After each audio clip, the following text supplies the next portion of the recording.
Hey, it's Soul, and this is the guide to Inscription in Midnight. Here we'll cover the feel of milling, leveling up, and specialization paths. Then we'll cover cooldown and mastery crafting along with a few builds, then highlight some cool things Inscription has to offer, including how they're going about Darkmoon cards this time. This is an immediate guide that assumes you've got some experience with professions over the past few years. Now, if you could, use navigation to get you where you want to go, please like this video, subscribe for more WoW coverage, and catch me where I'm live. A few things to point out, and you can skip this if you heard it before because I've been repeating it for just about every profession. Consumable goods and reagents now only have 2 quality ranks. This matters a bit for crafting gear like bows and staves, but when it comes to things like milling and stat missives, it's a pretty big deal that creates a distinction between what I call a cooldown crafter versus a master crafter of these items. And I gotta explain these terms too. A cooldown crafter doesn't rely on high-level materials, tools, levels, or even knowledge points beyond what's needed to learn recipes.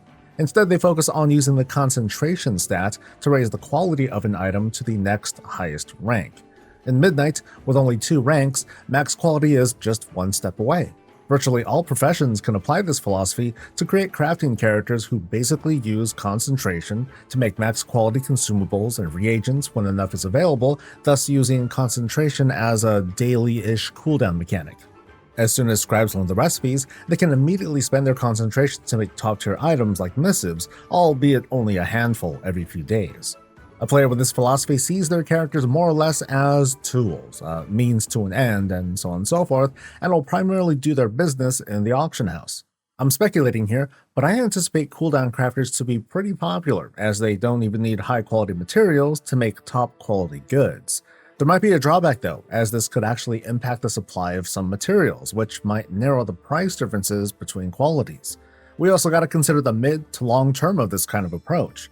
Like, what'll the competition be like between single-player characters and those who might roll numerous alts slamming their cooldowns? In fact, how many players will be using so many alts, and how will all this mix in with the region auction house? We'll just have to wait and see. Master crafters, though, they depend on building up levels and knowledge points to eventually mass-produce high-quality items and gear without limits, which involves the steady progression with all that weekly grinding and activities involved. This approach also falls under the philosophy of wanting to be a completionist who's fully developed their character. And hey, that's cool. This isn't about right or wrong gameplay. You can, of course, play the game however you want. But this guide will make distinctions so you can come up with your own strategy without getting yourself too confused with what's needed to get there.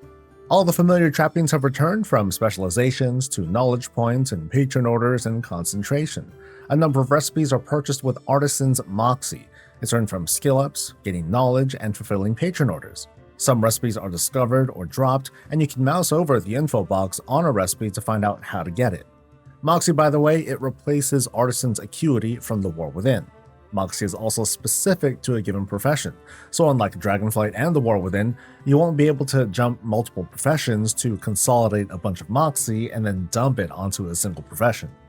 Leveling Inscription, it's a familiar song. You mill a bunch of stuff, you make what you can, and then you breathe a long sigh because you never have enough materials.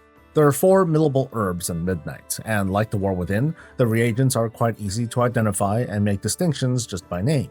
Throughout the scribe's career, they'll be burning through herbs like crazy. But notice the recipes for the 2 inks. One uses Argent Leaf, the other uses Sanguithorn, but both use Mana Lily and Powder Pigment, aka Tranquility Bloom. Those who happen to also pick up Herbalism may want to consider speccing for Mana Lily because scribes will be using that one the most. Tranquility Bloom in the meantime is the common herb, and so it should be plentiful. Also, as you learn missives, you want to keep an eye out for the kinds of motes they use, which could also influence your gathering approach. There's one oddity that I want to point out during leveling. One of the essential items scribes will make is called a soul cipher. Ciphers have been a thing for a while, and they're used in a variety of recipes. At Midnight, it's used in fewer recipes, limited to basically gear and decor.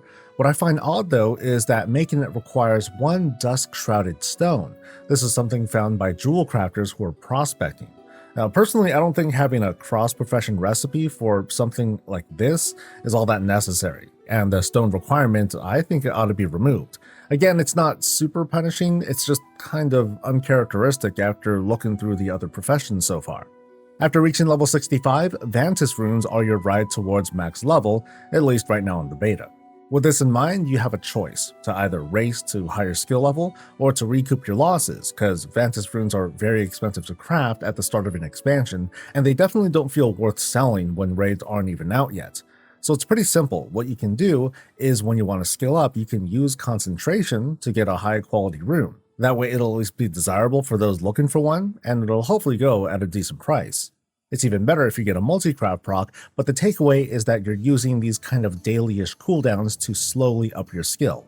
As for tools, resourcefulness is always handy for patron orders to eventually save up artisan moxie to buy recipes, and you'll need quite a bit to cover the likes of missives and decor. As a mostly consumables profession, multi-craft is a must-have to keep profits high. Let's go over the specializations.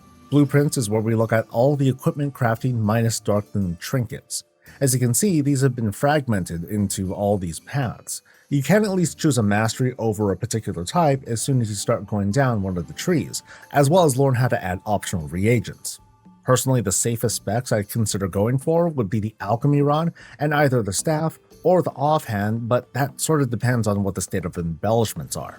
Under Calm Hands, we learn the secondary stats to make our crafts more plentiful or profitable. You'll be able to immediately access one of these stats upon learning the spec. As usual, for a mostly consumable profession, I suggest multi-craft once you get around to this. Under Perfected Products, on the left-hand side are the consumables, missives, contracts, and Vantage runes. Missives are going to be highly competitive, but are usually the best play. On the right, we have the reagents that make it all happen, including milling. Master crafters will likely be interested in ciphers and very little else actually, and I'll explain later. And finally, we have the Darkmoon card tree. I'll also get into the workings of the actual items later in the guide, but the tree is split into the 4 card types where one can specialize into making the optional reagent or the related epic trinket. Like previous expansions, this is a high-risk tree.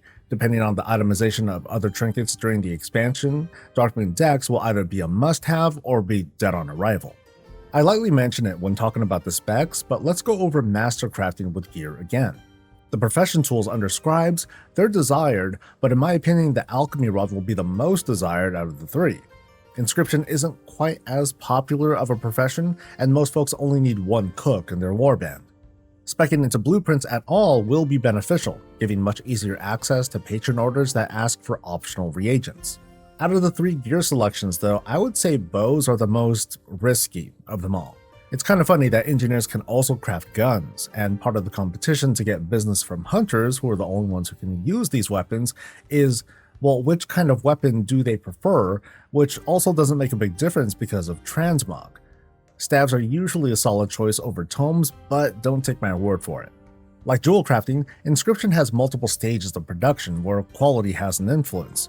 It's like you get some herbs, and then you mill those into pigments, and then you mix those into inks, and you process those into ciphers, and then finally put all that stuff together to make gear or decor or whatever.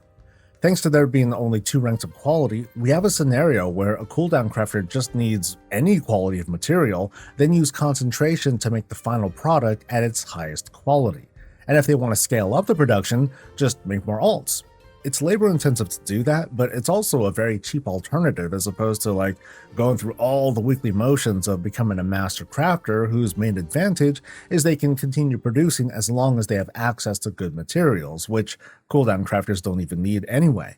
Specifically here, a cooldown crafter can ignore this part of the tree entirely, or at least work on it very slowly while leaning on concentration until one day they may not have to.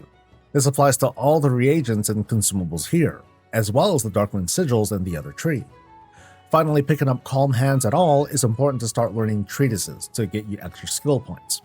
Outside of that though, your best bet in most cases is to go multi-craft, unless you're going for gear. Then you'll want to pick up resourcefulness first to round out your build. Let's talk about the cool things scribes can make, and we gotta start with the Darkmoon Dominion decks and sigils. Now there are a few stages to this. It starts with a good old collection of Darkmoon cards, either from random mobs, maybe fishing, or scribes can craft random cards using few inks or this item, this essence of the fair. It actually happened to drop a few times in the pre-patch, but I'm gonna guess it's a sort of random drop for all players, or maybe for just scribes. There's also a skill that lets you take unwanted cards you randomly get and roll them into the deck type you prefer, although the actual number will still be random. These cards eventually can be combined to make a basic Darkmoon deck. From there you can do one of two things, or maybe even both. By speccing into it, scribes can also learn how to create a Darkmoon Dominion, a bona fide epic trinket capable of upgrades. They can also create a sigil that provides a similar effect, but this time folks can use both the trinket and apply the sigil for a combined effect. Now how good this is, it's hard to say, and as said, it's a risky venture because, unlike the War Within, the full potency of these effects requires a trinket slot. That might be a non-starter or a best in slot for a number of specs depending on the content you enjoy playing. Like previous expansions, they can also make treatises, maybe best used for your own warband, but they can be decent income with a bit of help from spamming trade chat. And scribes boast the largest array of decor to craft during this 12.0. Most of it of course fits the scribe theme. We get writing tools and books and bookshelves, but these have been pretty popular picks in most housing builds. I mean, trust me, I've seen a few houses. That's the guide, and I hope this was useful. Please like this video, subscribe for more WoW coverage, catch me live, and I'll catch you later. Stay safe, stay healthy, and stay breezy.